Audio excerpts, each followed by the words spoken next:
Welcome to Virtual Reality and Augmented Reality. Are you ready? The third in our four-part webinar series, 2020, The Future of Marketing. I'm your host, Ian Hughes, content strategist here at SilverTech. I have surveyed and interviewed our strategists, designers, and developers, and our partners for their input in today's topic. And if you have any questions about strategy or implementation of virtual or augmented reality solutions, I'll gather your responses from my team and address them in the follow-up. Thank you so much for joining us today. Let's get started. First, just a quick mention of who we are. We are SilverTech, a digital marketing agency and technology company. We've been in the digital space since 1996. We have more than 75 crew members engaged in more than 80 active projects across a variety of industries. Our goal is to redefine how organizations understand their audience and the entire customer journey. It's a process we call Lead to Loyal. It's powered by intuitive design and a seamless sharing of data across the main marketing technology platforms, your content management system, marketing automation platform, and CRM. Here's a look at the agenda. First, we'll take a look at the difference between virtual and augmented reality. We'll cover what the future may hold. Then we'll take a look at several examples of VR and AR in marketing, before concluding with getting started with VR and AR. You may find it's easier than you think. But listen, a movie that gives one sight and sound. Suppose now I add taste, smell, even touch. If your interest is taken by the story, suppose I make it so that you're in the story. You speak to the shadows, and the shadows reply. And instead of being on a screen, the story's all about you, and you are in it. Would that be to make real a dream? Stanley G. Weinbaum, Pygmalion Spectacles, 1935. For nearly 100 years, we have imagined immersing ourselves in technology to create a reality beyond our own corporeal senses. There are countless examples in pop culture, from Tron to Strange Days to The Matrix, that attempt to make real a dream, as suggested at least as far back as Stanley G. Weinbaum's 1935 short story, Pygmalion Spectacles. The question now, as we look forward to the new year and the fast-approaching new decade, is how close are we to pulling that idea from the pages of fiction and the screens of sci-fi films? Well, the answer is, as we'll discuss throughout this presentation, that virtual reality, VR, and augmented reality, AR, have fully arrived, and marketers at forward-looking companies are already exploring the possibilities that making real a dream offer. Already this year, 30% of consumer-facing Global 2000 companies will experiment with AR/VR as part of their marketing efforts. And of those efforts, 71% of consumers think that a brand that uses virtual reality is forward-thinking. If you're not a gamer and have perhaps yet to experience a virtual or augmented experience, you may feel that this is a passing fad, or at least one that has not yet arrived. It's true that there are several barriers to entry, particularly with virtual reality. A true virtual reality experience requires several pieces of expensive equipment, a head-mounted display, HMD, and, in some cases, a powerful PC that could cost upwards of $1,000. But, as more companies enter the space, including Facebook, Google, Snap Inc., and Apple, costs are beginning to drop, technology is improving, and use cases are increasing.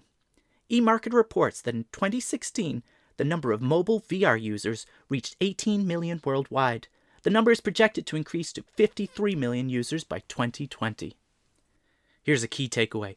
By 2020, 50% of the Global 2000 will see the majority of their business depend on their ability to create digitally enhanced products, services, and experiences. That's from IDC. Virtual reality, VR, and augmented reality. What's the difference? It's simple enough to differentiate between virtual and augmented reality. They certainly are related, but as we move toward planning for what types of experiences we want to create for our audiences, we'll see how important it is to understand the difference. Virtual reality is defined as the computer generation simulation of a three-dimensional image or environment that can be interacted with in a seemingly real or physical way by a person using special electronic equipment, such as a helmet with a screen inside, or gloves fitted with sensors. In contrast, augmented reality is a technology that superimposes a computer-generated image on a user's view of the real world, thus providing a composite view. I interviewed SilverTech's UI/UX designer and VR expert, Rafael Verana, ahead of today's presentation, and will share some of her insights throughout. First up, I asked for her help differentiating between VR and AR. Here's what she had to say. Yeah, no, they're completely separate and they should not be thought of as the same thing at all. So AR is augmented reality. It's basically taking the existing world and adding a layer on top of it. So this is your apps, like I said, Ikea Place, where you take a look at the world through your phone, and then augmented reality adds a sofa in your living room. Whereas VR is wholly incorporating, so it's a lot more complex, it's a lot more holistic, it's an entire experience. But it's also more expensive and exclusive. Not as many people can experience VR as those that can, because many more people have a mobile phone, they can experience AR. But to experience virtual reality, you need a whole headset, you need a whole setup, you need an app, so it's a lot more exclusive.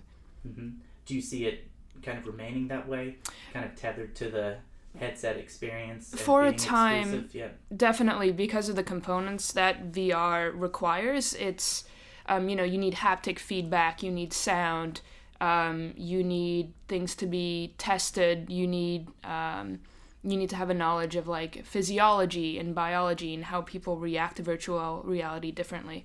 Whereas with augmented reality, you don't even need to consider those factors at all. So because of how much you need to know, the barrier of entry is pretty huge in VR. So I think that it'll still be a major hurdle for quite a bit of time. Let's illustrate with a couple of examples. The popular shoe company Tom's is well known for its one-for-one concept. Whenever a consumer purchases a pair of Tom's shoes, the company delivers a free pair to an impoverished child in countries as far-flung as Argentina, Ethiopia, Guatemala, Haiti, and Colombia. With virtual reality, Tom saw a unique opportunity to enhance the impact of this charitable act by immersing their customers in a full 360-degree video. Tom's gave away 100,000 Google Cardboard headsets with purchases of their shoes to enable the consumer to watch the video. The video itself transports the consumer to Colombia to meet the children who benefit from the purchase. Tom sees virtual reality as a means to create empathy and in turn brand loyalty.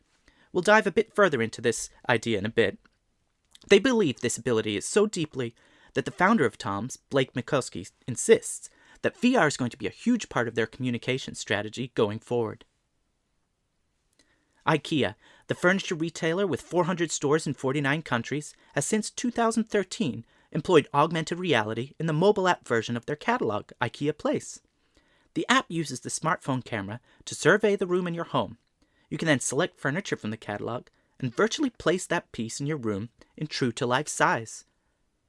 Of the two experiences, virtual reality is the more immersive. However, augmented reality may offer the most immediate benefit to marketers. We'll cover that shortly. First, let's cover the possibilities afforded by the immersive virtual reality experience. It's been said that virtual reality is the only medium besides reality to create presence. Presence is a phenomenon enabling people to interact with and feel connected to the world outside their physical bodies via technology. When you strap on an HMD and enter a virtual reality experience like the one created by Tom's, it's been suggested that you're fooling your brain into believing that the virtual experience is real. Virtual reality influences the three parts of the brain that are responsible for our perceptions and reaction: the neocortex, higher level thinking, limbic system, emotion, behavior, motivation, and reptilian brain, your primitive instincts. With such a powerful effect on the brain, it follows that marketers can create virtual reality experiences powerful enough to influence behavior. Further, it's been suggested that virtual reality can influence your ability to feel empathy. When the UN screened the virtual reality film Clouds Over Sidra, which places the viewer in the experience of a 12-year-old Syrian refugee, participants donated $3.8 billion for Syrian refugees, surpassing the $2.3 billion total that had been projected. There is some debate over virtual reality's ability to build empathy. Most recently, that debate was fueled by a misguided virtual journey that Facebook's CEO, Mark Zuckerberg, and Facebook's head of social virtual reality, Rachel Franklin, took to hurricane-ravaged Puerto Rico. Ostensibly, the goal was to promote the power of Facebook's social VR experiment, Spaces. But when the avatars of Zuckerberg and Franklin turned to each other and high-fived, with scenes of flooding and devastation in the background, the conversation quickly turned to the tone deafness of the presenters. The backlash prompted the following response from Zuckerberg. "One of the most powerful features of VR is empathy," he wrote. "By cultivating empathy, VR can raise awareness and help us to see what's happening in different parts of the world." Is empathy a real outcome of virtual reality, or is it simply a sales strategy to validate the massive investments companies like Facebook have made in this technology? Though this debate is beyond our scope today, it is for marketers worth understanding, as in this debate we will see where virtual reality and augmented reality experiences are headed in the coming years. Here's another key takeaway. 88% of mid-market companies, that's firms with annual revenues of between 100 million and 1 billion, are already using some form of virtual or augmented reality as part of their business. Let's now take a look at what the future of virtual and augmented reality holds. First, a quick look at the history of VR. Experiments with creating an immersive virtual world date back to the 1930s. The US military paid $3,500, $50,000 today, for 6 devices called the Link Trainer. The Link Trainer was an early electromechanical flight simulator. The 1930s also saw the arrival of the Sawyer's Viewmaster, which premiered at the 1939-1940 New York World's Fair. This device was a binocular-style image viewer which enabled an individual to shuffle through and view stereoscopic 3D pictures. Similar viewfinders devices are still commercially available today. The 1950s saw the arrival of the Sensorama, an immersive theater cabinet with stereo speakers, fans, smell generators, and a vibrating chair. In the 1960s, the Telesphere Mask became the first head-mounted display, HMD. Further experiments throughout the 1970s and 1980s made immersive headsets and gloves available to the general public. In the 1990s, Nintendo released the Virtual Boy, to dismal sales, but it stands as the first home virtual reality device for gaming, which foreshadowed the current iteration of virtual reality devices. The current era of virtual reality came of age in 2010 when Palmer Luckey created a prototype for the VR headset Oculus Rift. After a record-breaking Kickstarter in 2012 that generated $2.4 million in pledges over a goal of $250,000, the tech giants took notice. In 2013, Facebook bought the Oculus Rift for $2 billion. This move prompted several others to enter the market, including the HTC Vive and Sony's PlayStation VR. Like the Oculus Rift, these first-generation headsets were marketed to gamers for an immersive gaming experience. The next evolution saw the emergence of smartphone-powered headsets such as Samsung's Gear VR and Google Cardboard. Today, Amazon lists more than 190 VR headsets, ranging in price from $1.73 for a Google Cardboard device to $789 for multimedia video glasses from Cinemizer. The history of augmented reality traces a similar path. Many of the same experiments and precursor devices that presaged a fully immersive technology also predicted the ability to overlay or augment the real world. Augmented reality's Oculus Rift moment was in July 2016 with the launch of Pokémon GO. Pokémon GO allowed players to hunt for Pokémon in the real world using their smartphone camera and GPS. To date, Pokémon GO has earned $1.2 billion, though the majority of that, $950 million, was earned in 2016, the height of its media attention and cultural ubiquity. Other popular uses of augmented reality, such as Snapchat lenses and try-before-you-buy functions such as the aforementioned Ikea example, suggest ways that the technology could be used outside of gaming. Key takeaway. More than 12 million virtual reality headsets will be sold in 2017, with sales of augmented reality smart glasses expected to be worth $1.2 billion in the same year. That's from CCS Insight. As more devices enter the market, costs for consumers are dropping. As we head into 2018, we can see from the chart above, beyond innovators, hardcore gamers, and early adopters like gamers, an early majority, and KT&T, that's kids, tweens, and teens, is beginning to emerge. K0 forecasts that the total penetration of consumer VR headsets will reach 8.8% by 2018. Now, that penetration falls far short of the smartphone user penetration as a percentage of total global population, which will reach 33.3% in 2018. And this is perhaps why, as marketers, we may want to focus on branded augmented reality experiences that can be accessed over the smartphone, while we wait for VR HMD penetration to reach or surpass the levels of smartphone penetration. There is another model for VR growth that has emerged in China. Across China, more than 300 VR cafes are fueling adoption, and by 2020, it's estimated that the VR market will reach $8.5 billion. Business Insider suggests that China's retail-oriented, brick-and-mortar approach might be more successful for the following reasons. First, it lowers consumers' cost of entry. Second, it offers a variety of VR experiences. And third, it appeals to a wider consumer base. Those in China who wish to try VR for the first time, like those here in America, 41% of American adults are interested in giving VR a try, don't have to purchase the equipment, nor do they have to commit to a particular experience. The availability of the technology, the variety of the experiences, and the social nature of the cafes is fueling faster majority adoption in China beyond the early adopters and hardcore gamers here. At present, most augmented reality experiences do not require equipment beyond the smartphone. Therefore, it's likely that in the near term, AR will outperform VR. TechCrunch predicts that AR could become the primary driver of our $108 billion VR/AR market by 2021, with AR taking the lion's share of $83 billion and VR $25 billion. Everyone in Silicon Valley noticed the runaway success of Pokémon GO, notably Apple's Tim Cook, who said that Apple is high on AR in the long run. Continue to invest a lot in this. AR can be huge, he says. Accordingly, with the most recent update of its operating system, iOS 11, Apple introduced ArcKit, a new framework that allows you to easily create unparalleled augmented reality experiences for iPhone and iPad. With its already existing ecosystem for mobile applications, it's likely that this new framework will allow for an increased interest in creating branded augmented reality experiences. Key takeaway: investment interest in VR and AR remains strong. Billions of dollars are being poured into funding rounds, mergers, and acquisitions, some of which is coming from media companies. While we approach deeper penetration of HMDs and more companies enter the augmented reality space, there are already several successful examples of VR and AR in marketing. Let's take a look at a few examples that cover several different uses of each. With the established struggles of print media and distribution gripping the venerable New York Times, virtual reality offered the newspaper a way to present itself as a forward-thinking publication.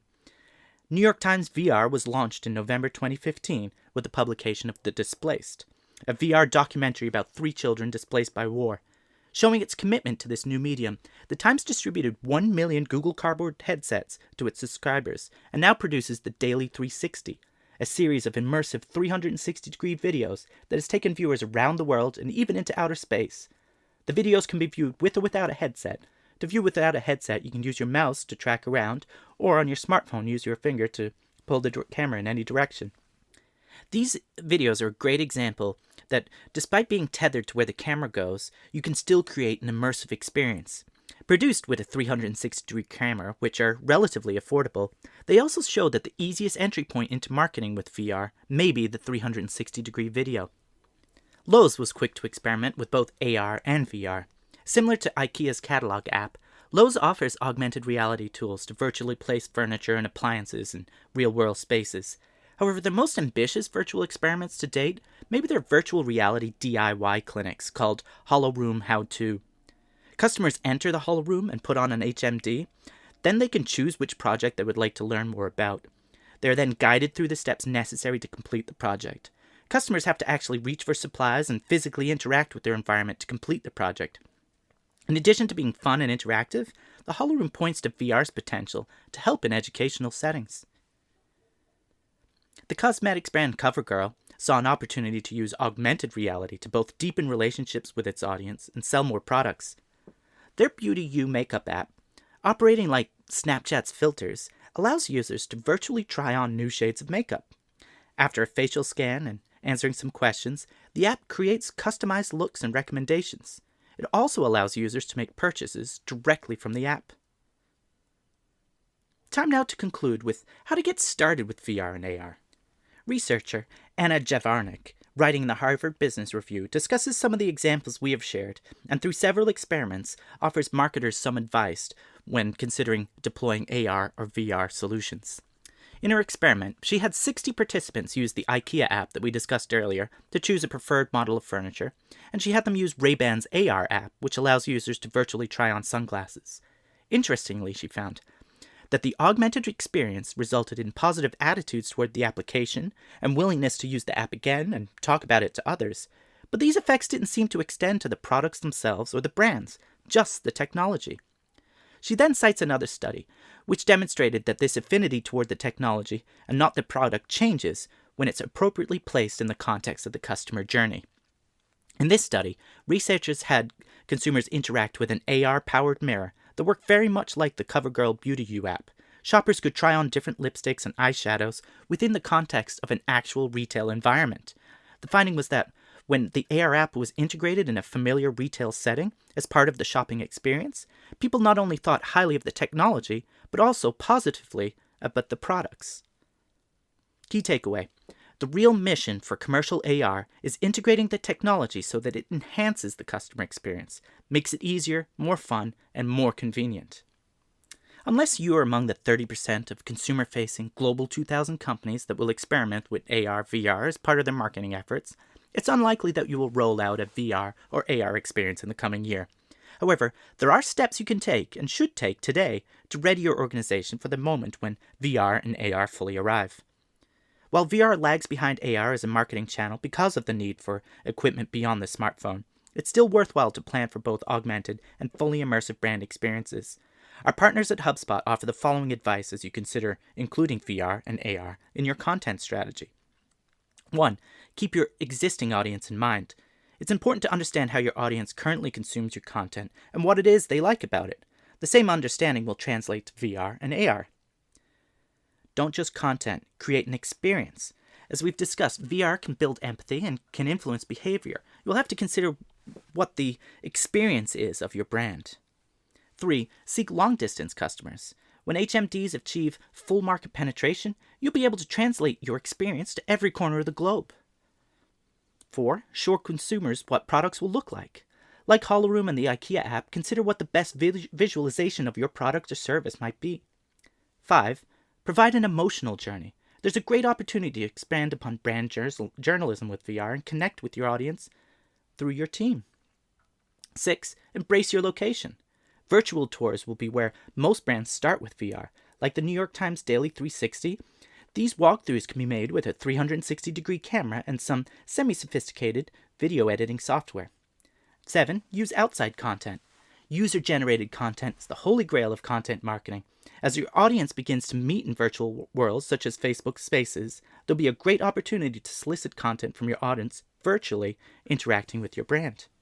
I asked Raf what skills do you need to be successful when working with VR, and how different she finds it from traditional media development, the kind of 2D versus 3D worlds. Here's what she had to say. VR shouldn't exclude traditional media development at all. You do need to have a solid foundation in 2D skills like, marketing and graphic design and content creation. But then you need to build on them a lot. So skills that are new to the industry would be things like understanding sound. Like the question said, you need to understand how the experience will be represented as a whole. So you have things like background movement, you have haptic feedback, physiology, like I mentioned, because for things like women experience virtual reality differently. Because we have a different sense of depth perception is different.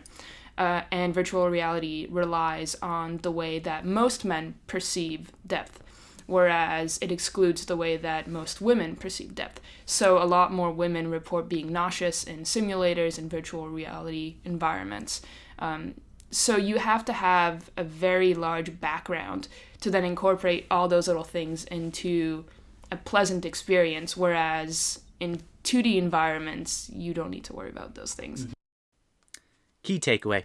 Good VR has a proposition that is unique to VR. It sounds really obvious, but it's key. It has to be better in VR or only in VR. A lot of media companies have a tendency to take what they have and put it in VR. And that might be a good bridge, but it's not the ultimate destination for VR, says Greg Ivanov of Google. Consumer interest is high across a variety of industries, and this interest is only likely to grow over time. It's critical that your organization embraces that this is the direction that content production is headed. Try other branded virtual and augmented reality experiences, and as you plan for entry into this space, consider what unique experiences you could offer with this technology. I asked Raf for her thoughts on how VR and AR can be incorporated into marketing plans. Here she shares an interesting application. Yeah, so it can be used preemptively before even starting some sort of marketing initiative. So you could use VR to maybe project future sales or to visualize how the data will be deployed, how it will affect things. And then you can use it after the fact as well. Obviously in your VR apps, you can use it for ads, you can use it to add just more interactivity in general, for higher conversions. Key takeaway. The virtual reality market could be worth $30 billion by 2020. Most of that growth is expected to come from sales of VR headsets, games, and videos. That source is DigiCapital. Let's hear from Raf one last time on where she thinks VR and AR will be in 2020. I think it'll become, if not commonplace, because 2020 is coming up pretty fast, but it'll definitely be a lot more understood, especially as more people are diving in. I think we'll see it a lot, like I said, in retail spaces, so shopping apps, things like trying on clothing before you buy, I think will be pretty interesting. Things like education, maybe virtual classrooms or seminars, or things like gamification, I think will become an aspect that we might see a lot more. So like Pokemon GO, where you would hold up your phone and suddenly there's Pokemon there. You might see that applied to places like personal fitness, maybe, like adding a sort of like game element, like leveling up if you do like 100 push-ups and things like that. Yeah. So I think that as people get used to VR and the idea of crossing over, I think it might become more commonplace to see that in apps. And that concludes today's presentation. On behalf of SilverTech, I'm Ian Hughes. Thank you so much for tuning in.